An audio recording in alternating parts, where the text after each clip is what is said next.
So students, as last time we started chapter carbon and compounds और हमने last lecture में carbon और उसके एलोट्रॉप्स के बारे में पढ़ा था और थोड़ा सा इस चैप्टर का इंट्रोडक्शन दिया था, जिसमें we come to the conclusion that carbon due to its property of catenation means self linking property, अपने जैसे ही दूसरे एटम के साथ जुड़ने की प्रॉपर्टी, जैसे कार्बन दूसरे एटम के लिए बहुत ज्यादा एफिनेट होता है। ओके, एंड कैटेनेशन और इसकी टेट्रावलेंसी, ये रीजन है जिसकी वजह से कार्बन के जो है मिलियंस ऑफ कंपाउंड एग्जिस्ट करते हैं इन नेचर।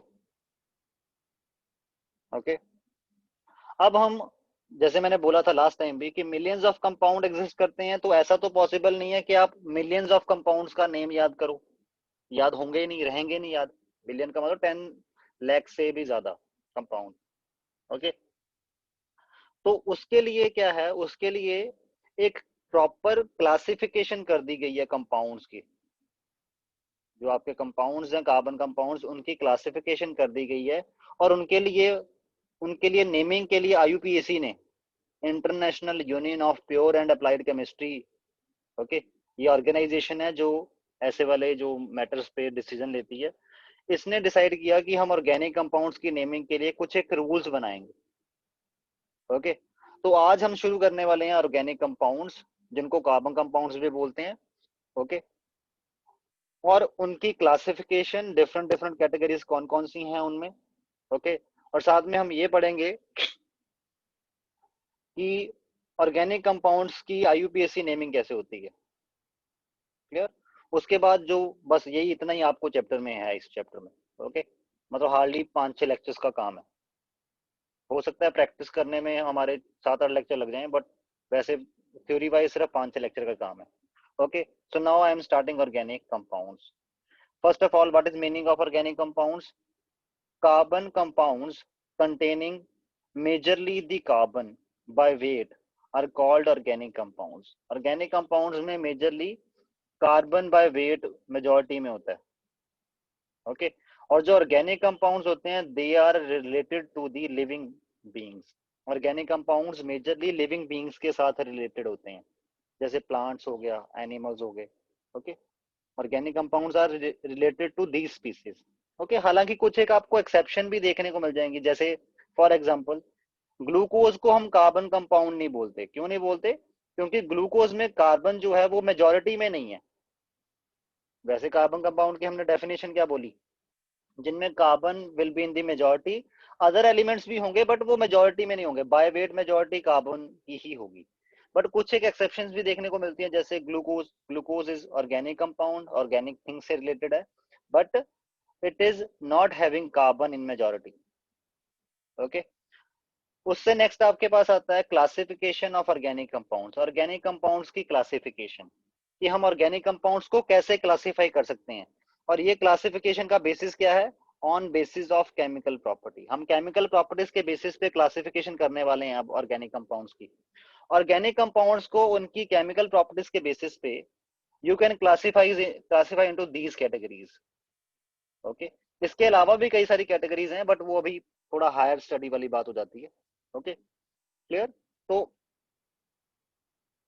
ये वाली क्या क्या आपके पास हैं, क्या आपके पास इनका, जैसे हाइड्रोकार्बन्स। हाइड्रोकार्बन्स किन ऑर्गेनिक कंपाउंड्स को बोलते हैं? उन ऑर्गेनिक कंपाउंड्स को हाइड्रोकार्बन्स बोला जाएगा जिनमें सिर्फ कार्बन और हाइड्रोजन होता है। कार्बन बाय वेट मेजोरिटी में होगा, वो तो सभी में बाय वेट मेजोरिटी में ही होगा। ओके, बट उसके साथ सिर्फ हाइड्रोजन होता है, तो इनको कलेक्टिवली ऐसे कंपाउंड्स जिनमें सिर्फ कार्बन और हाइड्रोजन ही हो, they are called as the hydrocarbon. Okay, alcohols. Alcohols क्या होते हैं? ऐसे कंपाउंड्स जिनमें कार्बन हाइड्रोजन तो हो, प्लस उनमें एक फंक्शनल ग्रुप होता है। फंक्शनल ग्रुप क्या होता है? जो उस कंपाउंड की majority of the chemical properties decide करेगा। जैसे अल्कोहल में कौन सा ग्रुप होता है? अल्कोहल में OH वाला फंक्शनल ग्रुप होता है, इसका स्ट्रक्चर OH, इसको OH ही बोलते हैं। ओके, ऐसे होता है, इस ग्रुप को बोलते हैं अल्कोहल ग्रुप। ठीक, मतलब अगर किसी हाइड्रोकार्बन में जिसमें सिर्फ कार्बन और हाइड्रोजन ही हो, और उसमें हम एक OH ऐड कर दें, तो वो हाइड्रोकार्बन से किस कैटेगरी में फॉल कर जाएगा? वो फिर अल्कोहल वाली कैटेगरी में आएगा। ओके, कार्बन हाइड्रोजन तो हर ऑर्गेनिक कंपाउंड में होते हैं, प्लस उसके साथ अगर कोई फंक्शनल ग्रुप आ जाए जो कि मेजॉरिटी ऑफ प्रॉपर्टीज डिसाइड करना शुरू कर दे, तब हम बोलते हैं कि वो वाला पर्टिकुलर ऑर्गेनिक कंपाउंड हाइड्रोकार्बन की कैटेगरी में ना फॉल करके जो भी फंक्शन ग्रुप है उसके अकॉर्डिंग उस कैटेगरी में फॉल करता है। जैसे अगर OH वाला फंक्शनल ग्रुप लगा हो उसको बोलते हैं कि ये वाला हाइड्रोकार्बन अल्कोहल कैटेगरी में लाई करता है। सिमिलरली कीटोन्स क्या होते हैं, कीटोन्स में C डबल बॉन्ड O, ये वाला आपके पास फंक्शनल ग्रुप होगा, इसको शॉर्ट फॉर्म में CO भी लिखा जाता है ऐसे। ओके, इसके लेफ्ट साइड और राइट साइड जो है वो कोई ना कोई हाइड्रोकार्बन लगा होगा और बीच में ग्रुप कौन सा होगा, CO। और इसमें ऐसे एचएल में बॉन्डिंग कैसे होती है, CO में ऐसे C डबल बॉन्ड O ऐसे बाउंडेड होता है। इस साइड भी कोई ना कोई हाइड्रोकार्बन लगा होता है, इस साइड भी कोई ना कोई हाइड्रोकार्बन लगा होता है, बट बीच में इस ग्रुप के आने की वजह से हम क्या बोलते हैं कि that particular compound belongs to ketones. Okay, वो कीटोन कैटेगरी को बिलोंग करता है। क्यों? क्योंकि majority of the chemical properties जो है वो यही ग्रुप डिसाइड करेगा। ओके, एल्डिहाइड्स के केस में क्या होता है, एल्डिहाइड के केस में होता है ग्रुप कौन सा होता है, इसका स्ट्रक्चर होता है C डबल बॉन्ड OH ऐसे लिखते हैं। इसको क्या बोलते हैं, इसको बोलते हैं एल्डिहाइड ग्रुप। और इसको शॉर्ट फॉर्म में, वैसे तो इसका कंप्लीट स्ट्रक्चर ये है, इसको शॉर्ट फॉर्म में ऐसे भी लिखते हैं CHO ग्रुप, जिसमें ये कार्बन साइड से बाउंडेड होता है CHO। ओके, इसको ऐसे लिखते हैं। ओके, इस साइड से ये बाउंडेड होता है। क्लियर? उसके बाद नेक्स्ट आपके पास है कार्बोक्सिलिक एसिड। कार्बोक्सिलिक एसिड कौन सा ग्रुप होता है, C double bond O OH, इस ग्रुप को बोलते हैं कार्बोक्सिलिक एसिड ग्रुप। मतलब अगर किसी हाइड्रोकार्बन में ये ग्रुप साथ में इंक्लूड कर दिया जाए तब हम बोलते हैं कि वो हाइड्रोकार्बन नहीं है, उनको बोलेंगे they are belonging to carboxylic acid family. Okay, clear? Depending, क्यों? क्योंकि मेजॉरिटी ऑफ प्रॉपर्टी तो यही डिसाइड कर रहा है, तो इसलिए उसको फिर कार्बोक्सिलिक एसिड बोला जाएगा। Okay, clear? जैसे एग्जांपल, चलो मैं एक एक एग्जांपल भी दे देता हूँ। जैसे हाइड्रोकार्बन की एक एग्जांपल है मिथेन, उसका फॉर्मूला होता है CH4, इसको कहते हैं मिथेन। ठीक है, हम इसको बोलते हैं कि ये हाइड्रोकार्बन कैटेगरी में फॉल करता है। बट अगर मिथेन में से एक हाइड्रोजन निकाल दो और उसकी जगह OH ग्रुप लगा दो, इसको बोलते हैं मिथेनॉल। क्यों बोलते हैं मिथेनॉल? क्योंकि अब इसमें OH फंक्शनल ग्रुप आ गया और majority of the property methanol की अब ये OH फंक्शनल ग्रुप डिसाइड करेगा। तो हम बोलेंगे ये क्या है, ये किस कैटेगरी को फॉलो कर रहा है, अल्कोहल कैटेगरी को, नॉट कीटोन। ठीक है, क्लियर? सिमिलरली जैसे अगर मैं कार्बोक्सिलिक एसिड की बात करूं, अब जैसे मिथेन में से एक मिथेन का फॉर्मूला होता है CH4, अगर उसमें मैं CH3 और साथ में कार्बोक्सिलिक एसिड का ग्रुप लगा दूं C double bond OH, okay, इसको शॉर्ट फॉर्म में COOH लिख भी देते हैं। ओके, तो ये वाला अगर ग्रुप लगा दूं तो अब ये क्या होगा, ये कार्बोक्सिलिक एसिड का ग्रुप को बिलोंग कर रहा है, इसका नेम है एसिटिक एसिड। ओके, नेमिंग कैसे होती है वो बाद की बात है। ठीक है, इसका नेम है एसिडिक एसिड। अब इसको ये हम ये नहीं बोलेंगे कि ये हाइड्रोकार्बन को बिलोंग कर रहा है, हाइड्रोकार्बन से डराइव हुआ है, बट हाइड्रोकार्बन में जब कोई हाइड्रोजन रिप्लेस होकर उसकी जगह कोई फंक्शनल ग्रुप आ जाए तब हम बोलते हैं कि ये पर्टिकुलर कंपाउंड उस पर्टिकुलर फैमिली को बिलोंग करता है। ओके, अगर ये वाला ग्रुप हो COOH, जिसका स्ट्रक्चर ये होता है एक्चुअल में, एक्चुअल स्ट्रक्चर इज दिस, उसको बोलते हैं कि ये कार्बोक्सिलिक फैमिली को ग्रुप बिलोंग करता है। सिमिलरली हेलोअल्केन्स किनको बोलते हैं, जिनमें जब हाइड्रोकार्बन का हाइड्रोजन रिप्लेस करके कोई ना कोई हेलोजन लगा दिया जाए। हेलोजन कौन कौन से होते हैं, फ्लोरीन, क्लोरीन, ब्रोमीन, आयोडीन, इन चारों में से अगर कोई हेलोजन लग जाए किसी भी हाइड्रोकार्बन में, ओके, तब हम बोलेंगे कि वो पर्टिकुलर उस हेलोजन फैमिली को बिलोंग करता है। जैसे अगर फ्लोरीन लग जाएगा हम बोलेंगे ये फ्लोराइड फैमिली को बिलोंग करता है, अगर क्लोरीन लग जाएगा तो हम बोलेंगे ये क्लोराइड फैमिली को बिलोंग करता है, अगर ब्रोमीन लग जाएगा तो हम बोलेंगे ब्रोमाइड फैमिली को बिलोंग करता है, अगर आयोडीन लग जाए तो हम बोलेंगे आयोडीन फैमिली को बिलोंग करता है। जैसे ये मिथेन है, मिथेन का एक हाइड्रोजन निकाल के उसकी जगह फ्लोरीन लगा दिया, इसका नेम क्या है, इसका नेम है फ्लोरोमिथेन। ओके, इसको फ्लोरोमिथेन क्यों बोला, क्योंकि अब ये फ्लोरो एल्केन्स को बिलोंग करता है। ओके, एक ही एग्जांपल नहीं है फ्लोरो एल्केन्स की, उसकी कई सारी एग्जांपल हैं। ओके, बट फ्लोरो एल्केन्स की पहचान क्या है, वहां पे आपको फ्लोरीन लगा हुआ दिख जाएगा। एंड फ्लोरो एल्केन्स की जो प्रॉपर्टी होगी वो हाइड्रोकार्बन से डिफरेंट होंगी, केमिकल प्रॉपर्टीज। ओके, फिजिकल भी डिफरेंट होती हैं।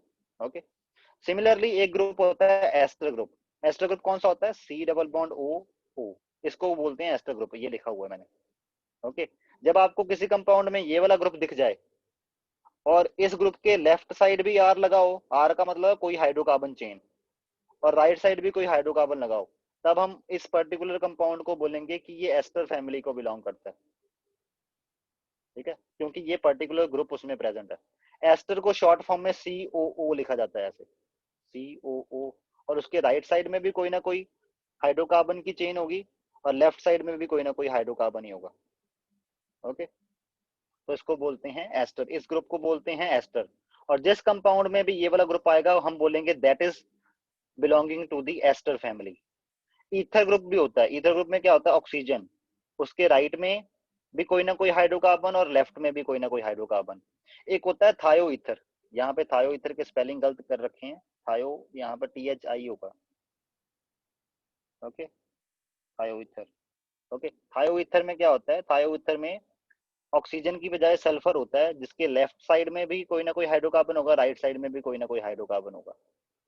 ओके, बट इस फंक्शनल ग्रुप की वजह से हम बोलेंगे कि ये जो पूरा कंपाउंड है it is belonging to the thioether. और थायो ईथर क्या है, एक फैमिली है ऑर्गेनिक कंपाउंड्स की जिनमें ये वाला फंक्शनल ग्रुप आता है। ओके, जैसे कि मैंने बोला था ना, हेलोजेंस जो है, हेलोजेंस किनको बोलते हैं, आपने पीरियोडिक टेबल तो देखा होगा, पीरियोडिक टेबल आपका ऐसा दिखता है ना, modern periodic table. Okay, clear, इसकी भी डिस्कशन हमने डिटेल में करनी है, बट अभी ज्यादा डिटेल में नहीं जाएंगे। आपके पीरियोडिक टेबल में ऐसे जो वर्टिकल लाइंस हैं वो 18 हैं। जो ग्रुप नंबर 17 है उसमें जितने भी एलिमेंट्स हैं उनको हेलोजन बोला जाता है। मैंने बोला था ना हेलोजेन्स में क्या होता है, हेलोजन आता है। और हेलोजन कौन कौन से हैं, फ्लोरीन, क्लोरीन, ब्रोमीन, आयोडीन।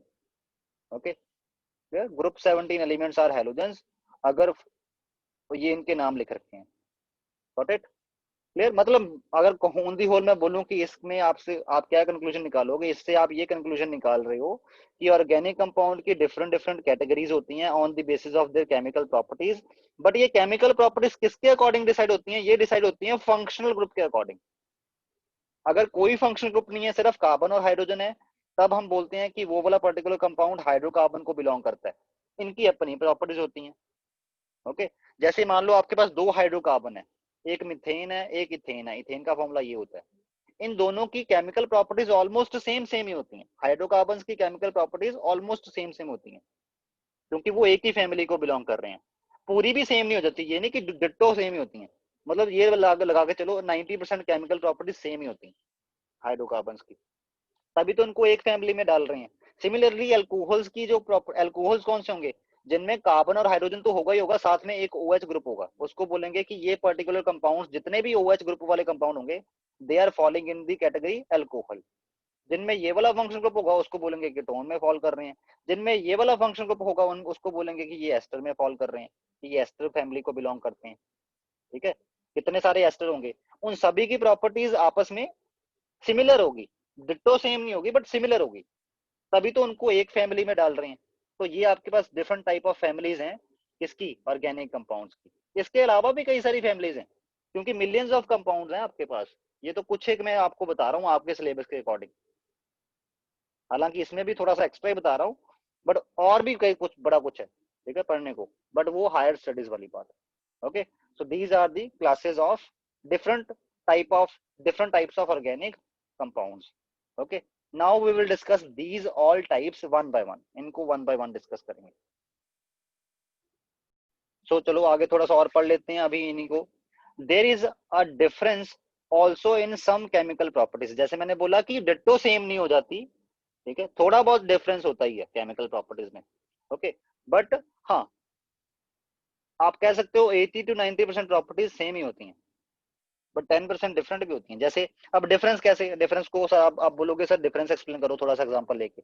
जैसे मैं कहता हूँ अल्कोहल फैमिली के दो मेंबर हैं, वैसे तो कई सारे मेंबर हैं बट दो मेंबर की एग्जांपल लेते हैं, एक है मिथेनॉल एक है इथेनॉल। प्रोपेनॉल भी अल्कोहल फैमिली को ही बिलोंग करता है वैसे। चलो तीन एग्जांपल ले लीजिए। ओके, इथेनॉल आपको पता है ये कंज्यूमेबल आइटम है। ओके, आप नहीं कंज्यूम करते होगे, वैसे आपको पता ही है कि ethanol is a consumable item. Okay, ठीक, बट बिलोंग किस कैटेगरी को करता है, अल्कोहल कैटेगरी को। मिथेनॉल भी अल्कोहल कैटेगरी को बिलोंग करता है। ओके, प्रोपेनॉल भी अल्कोहल कैटेगरी को बिलोंग करता है। और भी अल्कोहल हैं, जैसे अगर मैं आपको एग्जांपल दूं, आज मेरे भी दिमाग में आ गया, ठीक है, ये एग्जांपल मेरे दिमाग में आया है सैनिटाइजर से, आइसोप्रोपाइल अल्कोहल। आइसोप्रोपाइल अल्कोहल भी सैनिटाइजर्स में डलती है। कुछ सैनिटाइजर्स में आइसोप्रोपाइल अल्कोहल होती है, ये होती है। कुछ मोस्ट ऑफ द सैनिटाइजर में इथेनॉल होती है। ओके, बट जो आइसोप्रोपाइल अल्कोहल होती है ये इजीली ड्राई हो जाती है, इथेनॉल से भी जल्दी ड्राई हो जाती है, जिससे आपके हाथ जल्दी सूखेंगे। ओके, अगर ऐसा सैनिटाइजर लोगे जिसमें इथेनॉल है, सैनिटाइजर में 80 to 90% इथेनॉल ही होती है, मतलब अल्कोहल ही होती है। अल्कोहल वो ये वाली भी ले सकते हो, इथेनॉल भी, आइसोप्रोपाइल अल्कोहल भी ले सकते हो। बट अगर आपका सैनिटाइजर थोड़े अच्छे ब्रांड का है तो आप देखोगे उसमें वो इथेनॉल नहीं यूज करते, वो आइसोप्रोपाइल अल्कोहल यूज करते हैं। क्यों? क्योंकि आइसोप्रोपाइल अल्कोहल जो है वो ड्राई जल्दी होती है, मतलब वो इवेपोरेट जल्दी होती है, जिससे आपके हाथ जल्दी सूख जाएंगे। इथेनॉल थोड़ा टाइम लेता है। Okay, clear? क्योंकि उनकी जो इवेपोरेशन की एबिलिटी है वो डिफरेंट है। क्लियर? तो इससे आप क्लैरिफाई, आप समझ पा रहे होगे कि उनकी फिजिकल प्रॉपर्टीज डिफरेंट हो सकती हैं, उनकी केमिकल प्रॉपर्टीज भी कुछ हद तक डिफरेंट होती हैं, but almost 70 to 80% properties same ही होती हैं। सभी अल्कोहल्स की 70 to 80% प्रॉपर्टी सेम होंगी। हाँ, 10 to 20% प्रॉपर्टीज में डिफरेंस भी होगा।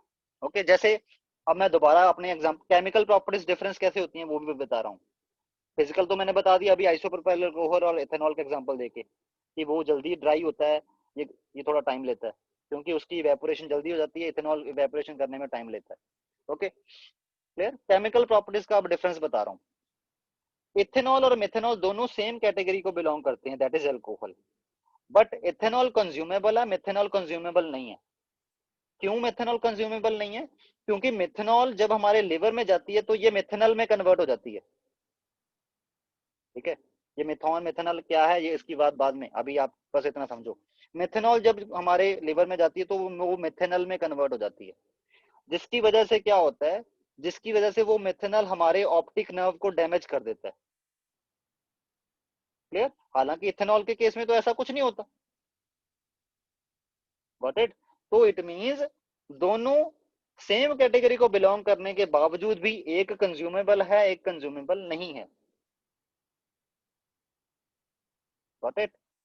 ठीक, जैसे आपने सुना होगा न्यूज़ में आजकल, पीछे न्यूज बड़ी आई थी, जहरीली शराब पीने से इतनी मौतें होगी, इतनी मौतें होगी। जहरीली शराब का मतलब क्या होता है? तो उसमें इथेनॉल के अलावा कोई और तरह का अल्कोहल था अल्कोहल ही। Okay, clear? जो उनको क्या बोलते हैं, जो उनको वो नशा करेगा, बट था अल्कोहल ही, बट वो ऐसा है कि जो ऑप्टिक नर्व को डैमेज कर सकता है, इवन डेथ भी कॉज कर सकता है, जैसे मेथेनॉल होगा उसमें। ओके, और मेथेनॉल जो है वो हम अगर कंज्यूम कर लें then the person can go blind और even die.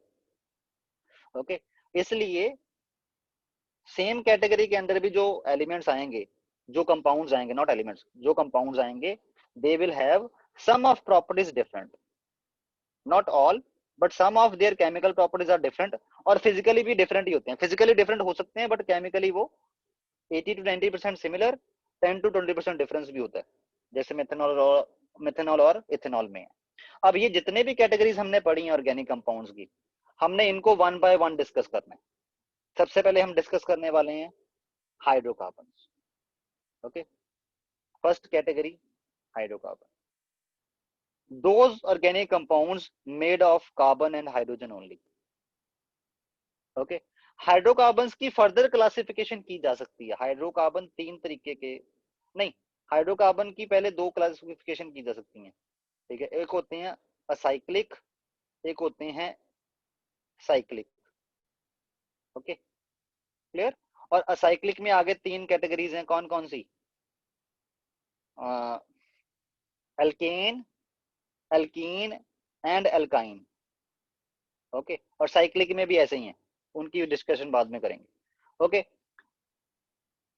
Classification on the basis of carbon carbon bonding, हमने शुरू वाली क्लासिफिकेशन थोड़ी डिफरेंट ले ली है, मैं बाद में इसको कोरिलेट कर दूंगा ऐसे जो मैंने अभी बताई है उससे। ठीक, पहले अभी समझ लो, हम कार्बन कार्बन बॉन्डिंग के बेसिस पे क्लासिफिकेशन करने वाले हैं। इस बेसिस पे आप हाइड्रोकार्बन्स को दो तरह से क्लासिफाई कर सकते हो। कौन कौन सी क्लासेस में? एक होती है सैचुरेटेड हाइड्रोकार्बन्स, दूसरे होते हैं अनसैचुरेटेड हाइड्रोकार्बन्स। ओके, अब ये सैचुरेटेड और अनसैचुरेटेड हाइड्रोकार्बन्स क्या होते हैं? सबसे पहले saturated hydrocarbons. Saturated hydrocarbons are those hydrocarbons in which all the bonds of each carbon in the compound will be with four different atoms. जब आपके पास कंपाउंड में जितने भी कार्बन है, जितने भी हैं 1 2 4 8 जितने भी हैं, जितने भी कार्बन है वो सारे के सारे कार्बन 4 बॉन्ड बना रहे हैं विद 4 डिफरेंट एटम्स। चारों बॉन्ड 4 डिफरेंट एटम के साथ। ये तो हमें पता है कि कार्बन इज टेट्रावेलेंट, कि ये 4 बॉन्ड तो पक्का बनाएगा, हर बार बनाता है। बट वो चारों बॉन्ड अगर 4 डिफरेंट एटम के साथ बन रहे हो, उस टाइम जो हाइड्रोकार्बन होगा that will be called as the saturated hydrocarbon. For example methane, methane में एक ही कार्बन है और हमें पता है कार्बन 4 बॉन्ड बनाता है, उसने वो 4 बॉन्ड 4 डिफरेंट हाइड्रोजन के साथ बनाए हैं, तो that's why methane is a saturated hydrocarbon. Ethane, ethane का फॉर्मूला होता है C2H6, इसकी बॉन्डिंग ऐसे होती है, इस कार्बन के 4 बॉन्ड बने हैं विद 4 डिफरेंट एटम्स। सिमिलरली इस कार्बन के भी, ये जो नेक्स्ट वाला कार्बन है, इसके भी 4 डिफरेंट बॉन्ड बने हैं विद 4 डिफरेंट एटम्स। ठीक है, क्लियर। तो ये दोनों कार्बन क्या हैं, हम बोलेंगे कि ये दोनों कार्बन सैचुरेटेड कार्बन है, और ये पूरा कंपाउंड जो है वो सैचुरेटेड हाइड्रोकार्बन है। ओके, मतलब जितने भी कार्बन एटम हैं वो सारे अपने 4 4 जो बॉन्ड बनाने हैं, वो 4 बॉन्ड बना रहे हैं वो 4 डिफरेंट एटम के साथ। ओके, और ऐसे वाले हाइड्रोकार्बन्स में सिर्फ सब्स्टिट्यूशन होती है, एडिशन नहीं होती। अब आपको शायद ये बात ना समझ लगे अभी मैं जो बोल रहा हूँ कि सब्स्टिट्यूशन होती है एडिशन नहीं होती, इसको मैं बाद में पिक करके आपको समझाऊंगा, पहले मैं अनसैचुरेटेड समझा लूं। ओके, पहले वैसे इसको पढ़ देता हूं मैं। Substitution is possible here but addition of the other atom can not be done. इसमें एडिशन नहीं हो सकती, सब्स्टिट्यूशन ही होती है सिर्फ। जितने भी सैचुरेटेड हाइड्रोकार्बन्स हैं वो सब्स्टिट्यूशन रिएक्शन शो करवाते हैं, एडिशन रिएक्शन शो नहीं करवाते। इसको हम डिटेल में भी पढ़ते अगर हमारा सिलेबस चेंज नहीं हुआ था, बट इस साल थोड़ा सिलेबस चेंज है तो इसलिए इसको डिटेल में तो नहीं पढ़ेंगे, बट हाँ मैं आपको थोड़ा सा इसको समझा दूंगा सो दैट आपको बेसिक अंडरस्टैंडिंग हो जाएगी। ठीक, बट पहले अनसैचुरेटेड हाइड्रोकार्बन पढ़ने के बाद। ठीक, नेक्स्ट आपके पास जैसे मैंने बोला था कि on the basis of carbon carbon bond. Okay, हम दो तरह से क्लासिफाई कर सकते हैं, सैचुरेटेड अनसैचुरेटेड। सेकंड कैटेगरी कौन सी है, अनसैचुरेटेड। ठीक है, अनसैचुरेटेड हाइड्रोकार्बन्स क्या होते हैं, those hydrocarbons in which there must be at least 2 carbon atoms forming double और ट्रिपल बॉन्ड। आपको ऐसे 2 कार्बन एटम जरूर देखने को मिल जाएंगे जिनमें डबल बॉन्ड होगा या ट्रिपल बॉन्ड होगा। अब आप बोलोगे इसमें क्या गुनाह हो गया। ठीक है, तो ये सैचुरेटेड से डिफरेंट कैसे है, सैचुरेटेड में कार्बन अपने 4 बॉन्ड बनाता है with 4 different atoms. Okay, but इसके केस में देखो अगर डबल बॉन्ड बना ले कार्बन तो होता क्या है, कार्बन ने बनाने तो 4 बॉन्ड ही हैं, बट 1 2 3 4, इस कार्बन के जो 4 बॉन्ड बने हैं उनमें से 1 2 3 4 बने तो 4 ही हैं, बट ये जो 2 बॉन्ड है वो एक ही एटम के साथ हैं, that is with another carbon. Okay, similarly इस कार्बन के साथ भी सेम ही केस है। इस कार्बन ने 1 2 3 4 4 बॉन्ड तो बना लिए जो उसने बनाने हैं, वो तो ऑब्वियस है हर बार बनाएगा, बट 4 में से ये जो 2 बॉन्ड है वो एक ही कार्बन के साथ है। ठीक है, क्लियर। तो इसलिए ये क्या होगा, इसको हम बोलेंगे this is unsaturated hydrocarbon. Okay, और ऐसे कंपाउंड जिनमें कार्बन कार्बन डबल बॉन्ड आता है उनको हम बोलते हैं कि ये जो है वो एल्कीन फैमिली को बिलोंग करते हैं। हाइड्रोकार्बन्स में आगे कई सारी फैमिलीज हैं। ओके, जिनमें डबल बॉन्ड आ जाए उनको बोलते हैं वो एल्कीन फैमिली के मेंबर हैं। ओके, सिमिलरली ये देखो एक कार्बन कार्बन ट्रिपल बॉन्ड है, ये भी अनसैचुरेटेड हाइड्रोकार्बन की ही टाइप है। अब इसका क्या मतलब हुआ, कार्बन कार्बन ट्रिपल बॉन्ड, और ये अनसैचुरेटेड कैसे है, देखो कार्बन ने बनाने 4 बॉन्ड ही हैं, इस कार्बन ने 4 ही बनाए हैं, कैसे 1 2 3 4 4 बॉन्ड हो गए इसके। 4 में से 3 बॉन्ड वो एक ही एटम के साथ बना रहा है, that is with the second carbon. Similarly अगर इस कार्बन की बात करें, इसने भी 4 ही बॉन्ड बनाए हैं 1 2 3 4, बट 4 में से वो 3 बॉन्ड एक ही एटम के साथ बना रहा है, that is with another carbon. Okay, so that's why ये जो कार्बन कार्बन ट्रिपल बॉन्ड है, इसमें भी वो वाली कंडीशन जो सैचुरेटेड में थी, सैचुरेटेड में कंडीशन क्या थी कि 4 बॉन्ड बने बनाएंगे, वो तो बनेंगे बनेंगे, बट वो चारों बॉन्ड 4 डिफरेंट एटम के साथ होने चाहिए, वो वाली कंडीशन इन दोनों में फुलफिल नहीं होती, तो इसलिए इन दोनों को क्या बोलते हैं, अनसैचुरेटेड हाइड्रोकार्बन। और जिसमें कार्बन कार्बन ट्रिपल बॉन्ड हो इसको बोलते हैं एल्काइन फैमिली। ऐसे कंपाउंड जिनमें कार्बन कार्बन ट्रिपल बॉन्ड आ जाए उसको एल्काइन फैमिली में बोलते हैं। मतलब अनसैचुरेटेड हाइड्रोकार्बन्स में आगे 2 कैटेगरीज हैं, कौन कौन सी, एल्कीन एंड एल्काइन।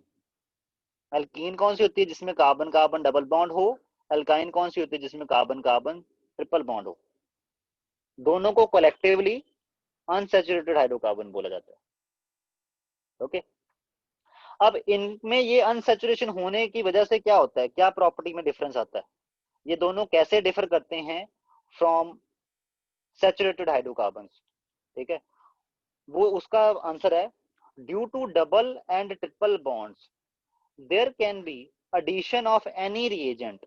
इनमें आप एडिशन रिएक्शन करवा सकते हो, किसी भी एटम की या रिएजेंट की एडिशन आप करवा सकते हो, एग्जांपल भी मैं दूंगा आगे, ठीक है, without removing anything from compound that is there are unsaturated compound, that is these are unsaturated compounds not there are, ठीक है। मतलब क्या बना इसका, एडिशन का मतलब क्या होता है, किसी चीज में ऐड कर रहे हो आप कुछ, एडिशन का मतलब तो यही होता है ना, एडिशन का मतलब होता है कि आप इसमें कुछ डाल दो, इसमें से कुछ निकालो ना, उसी को एडिशन बोलेंगे ना, क्लियर। तो वो इन दोनों के केस में ऐसा पॉसिबल है कि कोई एटम या कोई रिएजेंट इन दोनों में ऐड किया जा सकता है बिना इनमें से कुछ निकाले, इसलिए इन दोनों को सॉरी ये अनसैचुरेटेड है, और इसलिए इनकी प्रॉपर्टी क्या है कि they can show addition reaction, चाहे वो अल्कीन हो चाहे वो अल्काइन हो, वो एडिशन रिएक्शन शो करवा सकता है। Okay, while in case of saturated carbon compound further addition of any kind of reagent is not possible, only possibility of substitution is there, ठीक है। whereas saturated hydrocarbons के case में क्या होता है, फर्दर एडिशन पॉसिबल ही नहीं होती, ठीक है। हाँ, ये हो सकता है कि आप सब्सटीट्यूट कर दो, जैसे इसका एक हाइड्रोजन निकाल के उसी की जगह आपने मान लो क्लोरीन लगा दिया, तो इसको बोलते हैं सब्सटीट्यूशन। जब एक जाता है उसकी जगह कोई दूसरा आता है, उसको एडिशन नहीं बोलना। एडिशन का मतलब होता है कि कंपाउंड में से आप कुछ भी ना निकालो और कुछ नया ऐड कर दो, उसको एडिशन बोलते हैं। अब मैं इसकी एग्जांपल देता हूं आपको। अब एग्जांपल सुनो, जैसे अब एडिशन रिएक्शन को डिटेल में तो चलो पढ़ना नहीं, पर फिर भी मैं आपको बताता हूँ एडिशन रिएक्शन का मतलब क्या होता है। लेट अस से कि आपके पास एथीन है, ये आपका एथीन का मॉलिक्यूल है ना, ओके, एथीन, एथीन में कि अगर आप ब्रोमीन से रिएक्शन करवा दो ना in the presence of carbon tetrachloride, क्योंकि इन दोनों को घोलना भी है ना आपस में, लिक्विड बना के रिएक्शन फ्री होता है ना, दोनों को लिक्विड को मिक्स कर देते हैं, ओके। तो CCl4 जो है वो सॉल्वेंट का काम कर रहा है, जिसमें दोनों को घोलेंगे हम, जैसे पानी लेके उसमें घोलते हैं ना दो चीजें, वैसे CCl4 लेके इन दोनों को घोल दिया। तो होता क्या है, एक ब्रोमीन यहाँ पे अटैच हो, दो ब्रोमीन है, एक ब्रोमीन यहाँ पे अटैच हो जाता है, दूसरा ब्रोमीन इस कार्बन के ऊपर अटैच हो जाता है, और ये जो कार्बन कार्बन डबल बॉन्ड है ये सिंगल बन जाता है। कैसे सिंगल बन जाता है, क्योंकि ये जो डबल बॉन्ड था इन दोनों, ये डबल बॉन्ड बना कैसे था, ये वाला जो सेकंड बॉन्ड है इसमें दो इलेक्ट्रॉन है, एक इस कार्बन का एक इस कार्बन का, इन दोनों कार्बन ने बोला कि हमें एक एक इलेक्ट्रॉन वापस चाहिए, हमने डबल बॉन्ड नहीं बनाना, हम सिंगल में खुश हैं। उससे क्या हुआ, उससे आपका दोनों का अपना अपना एक इलेक्ट्रॉन के पास आ गया, बॉन्ड टूट गया, ठीक।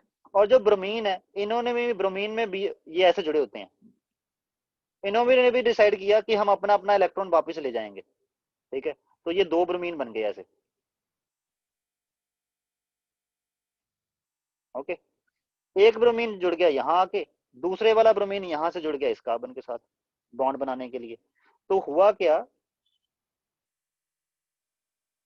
यहाँ पे ब्रोमीन जुड़ गया, बॉन्ड बना लिया उसने इस कार्बन के साथ, और दूसरे वाले ब्रोमीन ने इस वाले कार्बन के साथ बना लिया, लाइक दिस, ओके।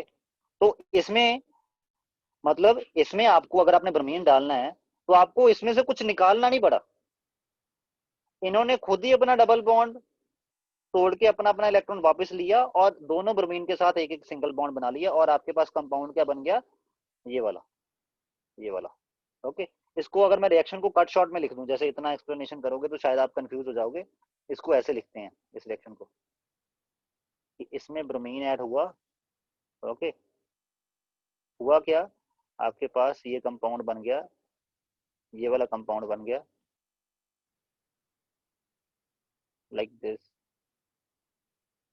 जैसे ये 3 है, ये बन गया 1,2 डाई ब्रोमो इथेन। नेमिंग कैसे कर रहा हूँ वो बाद में समझाऊंगा आपको, नेमिंग आपको करानी है, नेमिंग सिलेबस में है, क्लियर। तो इसको बोलते हैं, ऐसे रिएक्शन को बोलते हैं एडिशन रिएक्शन, जिनमें आप किसी में कुछ ऐड कर दो बिना उससे कुछ निकाले, ठीक। बट यहीं पे अगर सैचुरेटेड हाइड्रोकार्बन होता है, सैचुरेटेड हाइड्रोकार्बन का मतलब क्या होता है, जैसे यहाँ पे इथेन होता, इथेन क्या है, इसको इथेन बोलते हैं, ओके। इसको शॉर्ट फॉर्म में लिखते हैं C2H6, इसको शॉर्ट फॉर्म में लिखते हैं C2H4, ओके। इथेन में अगर आप ब्रोमीन ऐसे ही ऐड करवाने की कोशिश करते तो ये कार्बन ऑलरेडी अपने 4 बॉन्ड बना चुका है विद 4 डिफरेंट एटम्स, तो ब्रोमीन अगर यहाँ पे इन दोनों पे आप अटैच करवाओगे तो क्या होगा, उससे तो ये हो जाएगा ना,